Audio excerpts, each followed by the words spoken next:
First ever factory outlet Mukunda jewellery KPHB Kothapet Khammam Somajiguda Hanamkonda. నమస్తే శ్రవంతి గారు. నమస్తే కీర్తి. శ్రవంతి గారు, మాఘమాసం వచ్చేస్తోంది కదా, శ్యామల నవరాత్రులు చాలా మంది అత్యంత వైభవోపేతంగా చేసుకుంటూ ఉంటారు. అసలు ఎవరెవరు చేయాలి, ఎలా చేయాలి, విధి విధానం ఏమైనా ఉంటుందా, ఎలాంటి ఫలితాలు వస్తాయి, అసలు మాఘమాసం ఎప్పటి నుంచి స్టార్ట్? మనకి 29వ తారీఖు అమావాస్య అయిపోతుంది. ఓకే. కాబట్టి మాఘమాసం 30 తారీఖు నుంచే మొదలవుతుంది అనమాట. అలాగే రాజశ్యామల అమ్మవారిని అందరూ పూజించాలి. ఎవరికైతే పిల్లలు ఉన్నారో చక్కగా ఆ పిల్లలందరూ కూడా మేధస్సుతోనూ విద్యతోనూ అభివృద్ధిగా ఉండాలి. పిల్లలు ఎలాంటి దురలవాట్లు కాకుండా ఇప్పుడున్న పరిస్థితుల్లో పిల్లల్ని పెంచడం అని అంటే కత్తి మీద సాము లాంటిది. మరి అమ్మవారి అంటే తప్పకుండా ఉండాలి మనకి వాళ్ళని పెంచేటప్పుడు. కాబట్టి అందరూ రాజశ్యామల అమ్మవారి నవరాత్రి. ఎవరండి రాజశ్యామల? అల్టిమేట్ గాడ్ అని విన్నాను. అంటే ఎక్కువగా పాలిటిక్స్ చాలా హై రేంజ్ లో ఉన్న వాళ్ళే ఎక్కువగా రాజశ్యామల పూజలు చేస్తారు అన్నది నేను విన్నాను. సో మనకి లలిత అమ్మవారి దగ్గర నుంచి, అమ్మవారి కుడివైపు నుంచి రాజశ్యామల అమ్మవారు, ఎడం వైపు నుంచి వారాయి అమ్మవారు ఉద్భవించారు అనమాట. అయితే రాజశ్యామల అమ్మవారికి అమ్మవారు ఏమని ఇచ్చారు అంటే మంత్రిని దేవత అనమాట ఆవిడ. అంటే మనకి ప్రైమ్ మినిస్టర్ ఎట్లానో ఆవిడ రాజశ్యామల సుప్రీం పవర్ కి ప్రైమ్ మినిస్టర్ అనమాట.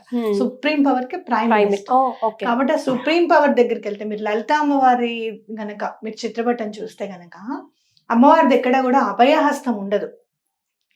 అంటే పాదాలే శరణ్ అనమాట మనకి.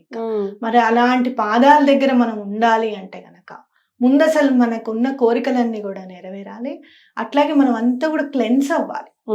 ఓకే, ఎక్కడ కూడా మనలో మాలిన్యం అనేది లేకుండా ఉండాలి అనేది మనం గుర్తెరగాలి. అలా అమ్మవారి మణిద్వీపంలోకి వెళ్ళాలి అని అనుకుంటే గనక ఇటు రాజశ్యామల అమ్మవారిది అటు వారాహి అమ్మవారిది అనుగ్రహం తప్పకుండా ఉంటే గనక ఇంకా చాలా బాగుంటుంది అనమాట. ఓకే, మీరు ఎక్కడికైనా చాలా సుప్రీం పవర్ దగ్గరికి వెళ్తున్నారు అనుకోండి, మాకు బాగా తెలుసండి వాళ్ళు పదండి అని చెప్తే మనకు తెలిసిన వాళ్ళు ఎలా తీసుకుని వెళ్ళిపోతారు మనని. అట్లాగే రాజశ్యామల అమ్మవారైనా సరే వారాహి అమ్మవారైనా సరే. అయితే రాజశ్యామల అమ్మవారికి ఏంటి అని అంటే మీరు పూజ చేసుకుంటే గనక ఆఫీస్ లో ఇలాంటి ప్రాబ్లమ్స్ ఉన్నా కానీ చాలా మంది బాధపడుతూ ఉంటారు, ఆఫీస్ పాలిటిక్స్ ఉంది అని చెప్పి. నాతో చక్కగా మాట్లాడే వాళ్ళేనండి, వాళ్ళే నా మీద చెప్తున్నారని చెప్పి నాకు నిన్ననే తెలిసిందని అంటూ ఉంటారు. అలాంటి పాలిటిక్స్ అన్ని కూడా ఎరాడికేట్ అయిపోతాయి. అంటే భర్త ఏమైనా జాబ్ చేస్తున్నారు అనుకోండి, భార్య తప్పకుండా ఈ రాజశ్యామల అమ్మవారిని గనక ఉపాసన చేస్తే 9 రోజులు గనక అమ్మవారికి విధి విధానంతో చక్కగా పూజ చేసుకుంటే గనక ఎలాంటి ప్రాబ్లమ్స్ అయినా కూడా క్లియర్ అయిపోతాయి. ఉద్యోగం కావాలి, ఉద్యోగంలో ఏమైనా ఇబ్బందులు తొలగిపోవాలి, అట్లాగే బిజినెస్ ఒకటి ఇంపార్టెంట్ గా అవుతుంది. అలాగే పిల్లల గురించి కూడా బాగుంటుంది. అలాగే మీరు చూస్తే గనక ఇచ్ఛాశక్తి, జ్ఞానశక్తి, క్రియాశక్తి అని చదువుకుంటాం మనం. ఇక్కడ జ్ఞానశక్తి అమ్మవారు అనమాట, శ్యామల అమ్మవారు. కాళిదాసు శ్యామలా దండకం రాశారు కదా, అదంతా కూడా మంత్రమయంగా ఉంటుంది అనమాట. మీరు ఎక్కడో ఏదో చాలా చదివేసేయాలి అని కాకుండా షోడశోపచార పూజ అంటే 16 ఉపచారాలతో పూజ ఉంటుంది చక్కగా. ఆ పూజ చేసుకుని ఎక్కడైతే ధూపం దగ్గర వస్తామో ఆ ధూపానికి ముందు శ్యామలా దండకం చదువుకొని అమ్మవారికి చక్కగా లలితా సహస్రనామం కూడా చదువుకొని అప్పుడు ధూపం నుంచి మిగతా పూజ చేసుకొని అమ్మవారికి నైవేద్యం అన్నపరవాణం కానివ్వండి అలా నైవేద్యం పెట్టుకుంటే మంచిది. అయితే శ్యామలమ్మ పూజ చేయాలి అంటే మాత్రం 11ంటికి స్టార్ట్ చేయాలన్నమాట పొద్దున్న మార్నింగ్. జనరల్ గా మనం ఏమైనా పూజలు చేసుకుంటే ఎంత తొందరగా చేసుకుంటే అంత మంచిది అనుకుంటాం కదా. రాజశ్యామల అమ్మవారి పూజ మాత్రం 11 గంటలకి స్టార్ట్ చేయాలి. దానికి గల కారణం ఏమైనా ఉందా? అమ్మవారు 11 నుంచి ఉపాసన అనేది ఉంటుంది. అంటే మీకు శ్రీచక్రంలో ఒక్కొక్క చక్రం దగ్గర ఒక్కొక్క ఆవరణలు ఉంటూ ఉంటాయి అన్నమాట. అమ్మవారికి మీరు అదే వారాహి అమ్మవారికి చేయాలంటే సాయంత్రం 6ంటికి చేసుకోవాలి, సూర్యాస్తమయం అయిన తర్వాత చేయాలి. ఓకే, ఇక్కడ మాత్రము 11ంటికి చేయాలి. అలాగే రామచిలకలు చాలా అట్రాక్ట్ అవుతాయి అమ్మవారిని పూజిస్తే కనుక. తప్పకుండా రామచిలక ఏదో ఒక రూపంలో కనపడుతుంది మీకు. ఎక్కడా కనపడలేదంటే ఫోన్ లో మొబైల్లో అన్న స్క్రీన్ షాట్ అయినా కనపడుతుంది, లేకపోతే ఎవరైనా మీకు ఫేస్బుక్ లో పంపించడం అన్న జరుగుతుంది అనమాట.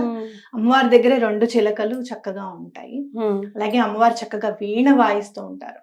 మాణిక్య వీణ అంటే ఆ వీణకిట అన్ని మాణిక్యాలు పొదగబడి ఉంటాయట అమ్మవారికి. కాబట్టి మీరు చూస్తే గనక అమ్మవారి రూపం చూస్తే గనక అసలు చాలా ముగ్ధ మనోహరంగా ఉంటుంది అమ్మవారి రూపం. ఎస్. సూర్య చంద్రులే ఆవిడికి బొట్టుగా ఉన్నాయా అని అనిపిస్తుంది అనమాట. అలాగే మీరు మనం ఎట్లా దండం పెట్టుకోవాలి అని అంటే మన శరీరమే వీణగా అవ్వాలన్నమాట. మనం చూసుకుంటే 24 మెట్లు ఉంటాయి మన వెన్నపూసకు కూడా, అలాగే వీణకి కూడా 24 మెట్లు ఉంటాయి అన్నమాట. మనం అంటే అమ్మవారి చేతిలో వీణ అయిపోవాలి అని అంటే మనం ఎంత కల్మషం లేకుండా, ఎంత Pure soul తో. సోల్తో ఉండాలో ఆలోచించండి. అలా ఒక్కసారి మనం పూజ చేసుకుంటే అమ్మవారు చాలా తొందరగా శీఘ్రంగా అనుగ్రహిస్తారు. అలా మీరు ప్రతి సంవత్సరం చేసుకునే దాకా వచ్చేస్తారు అనమాట. ఓకే. సో ఈ 9 days అలా చేయాలి. 9 days రాజశ్యామల అమ్మవారికి షోడశోపచార పూజ చేసుకొని శ్యామలా దండకం చదువుకుంటే చాలా మంచిది. అలాగే అమ్మవారిని మీరు 9 రోజులు అయిపోయిన తర్వాత మనం అమ్మవారిని ఉద్వాసం చెప్తాం. ఉద్వాసం చెప్పినప్పుడు అమ్మవారికి చీర పెట్టి ఉద్వాసం చెప్పడం చాలా మంచిది. ఆ చీరే మళ్ళీ మీరు కట్టుకుంటే కూడా చాలా మంచిది. ఇక్కడ కలశ స్థాపన అని ఉంటుంది అనమాట.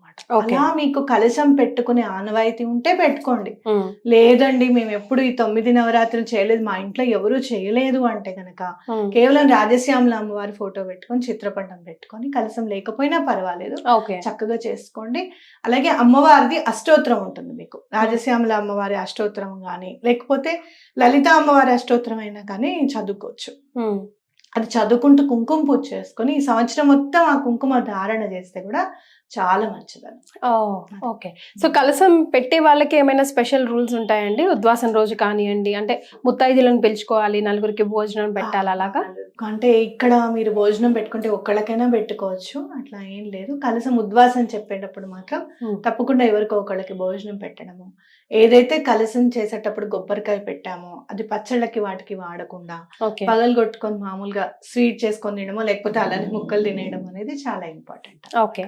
సో రాజసమల ఈ నవరాత్రులు చేసే ముందు ముఖ్యంగా మనం గుర్తుపెట్టుకోవాల్సినవి నియమాలు ఏమైనా ఉన్నాయండి? అంటే స్టార్ట్ చేసే ముందే, ఇప్పుడు అమావాస్య ముందే దేవుడి గది ఇల్లు అది శుభ్రం చేసుకుంటూ ఉంటాం కదా. మేమైతే మాత్రం అమావాస్య తర్వాత రోజే పులికాప్ చేసుకుంటాం దేవుడి గది. ఓకే. అమావాస్య తర్వాత నెక్స్ట్ డే పులికాప్ చేసుకుంటాం అనమాట. అలా ఫస్ట్ రోజు కాబట్టి కొంచెం టైం పడుతుంది పులికాప్ చేసేసుకొని. అలాగే ముందు రోజు కూడా అమావాస్య కాబట్టి మాంసాహారానికి దూరంగా ఉండడము, రాత్రి పూట కూడా టిఫిన్ తినడం అనేది చాలా ఇంపార్టెంట్. అమ్మవారు పూజ చేసుకున్నప్పుడు ఏకభుక్తం చేస్తే మంచిది. ఓకే. ఈ నవరాత్రుల్లో కూడా ఏకభుక్తం ఉండాలంట. మంచి టిఫిన్, ఒక పూట టిఫిన్ చేసి తర్వాత భోజనం చేస్తే మంచిది అనమాట.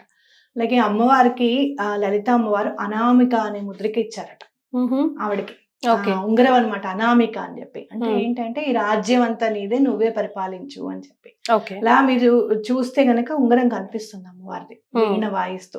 ఆ ఉంగరాన్ని చూసి దండం పెట్టుకోవడం అనేది చాలా మంచిది.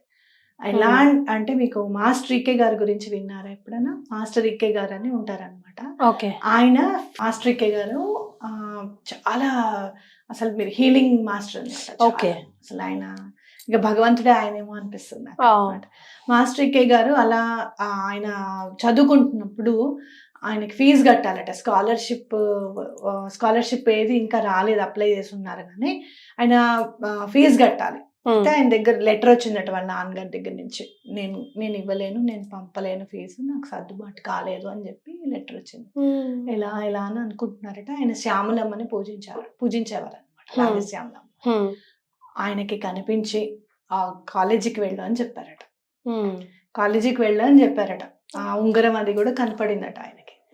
లేచి వెంటనే కాలేజీకి వెళ్తే స్కాలర్షిప్ వచ్చిందని చెప్పి రెడీగా లెటర్ ఉంది అక్కడ. చూడు, మీరు చాలా మంది అనేమాట వారాహి అమ్మవారిని, రాజశ్యామల అమ్మవారిని పూజించకూడదు అని చెప్పి చాలా చెప్తూ ఉంటారు. చాలా భయంకరంగా పిక్చరైజ్ చేసి పెట్టినట్టు అనిపిస్తుంది. అంటే ఎవరిని టచ్ చేయాలో వాళ్ళే టచ్ చేయాలి.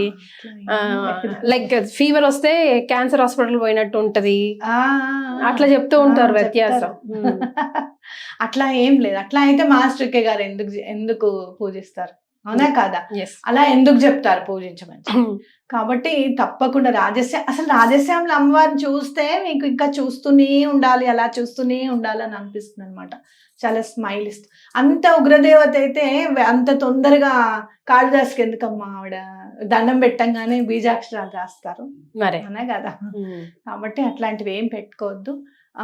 మనము ఏ ఉగ్రదేవతకైనా ఏ దేవతకైనా దండం పెట్టుకునేటప్పుడు మన మనస్సులో ఎక్కడ కూడా చెడు ఆలోచనలు కానీ అవి ఉండకూడదు. మనం బాధ పెడుతూ ఉంటారనుకో, వదిలేయాలి, వాళ్ళకి భగవంతుడినే వదిలేయాలి, వాళ్ళని భగవంతే చూసుకుంటాడు, వాళ్ళే కరెక్ట్ అవుతారులే అని చెప్పి. వీళ్ళు ఇదైపోవాలి, వాళ్ళు అదైపోవాలి, అలాంటివి ఏం దండం పెట్టుకోకుండా ఉంటే చాలు. నాకు తెలిసినంత మటుకైతే ఉగ్రం మనలోనే ఉంది, దాన్ని త్యజించాలి ఫస్ట్. మరే వాళ్ళు చెప్పారు. అయితే సతీ సమేతంగా చేసుకోవాలా?